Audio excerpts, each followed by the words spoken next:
ఆడవారు వెలుపల ఉన్నా పూజ చేసుకోవడానికి అభ్యంతరం అనేటటువంటి ప్రశ్న అసలు ఎక్కడా లేదు.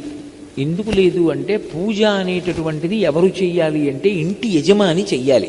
ధర్మపత్ని సమేతస్య అనుంది కానీ ధర్మపతి సమేతస్య అని ఉండదు సంకల్పం. అంటే దాని అర్థం ఎవరు చెయ్యాలని? యజమాని చెయ్యాలి.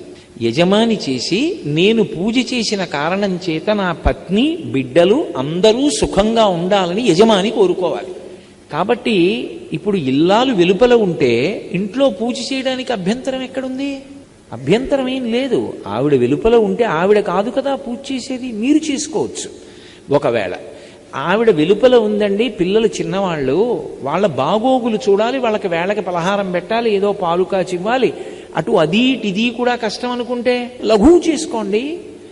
ఈశ్వర ఈ 3 రోజులో 4 రోజులో లఘువుగా చేస్తాను పూజ. ఎందుకని అంటే కుటుంబ నిర్వహణ యందు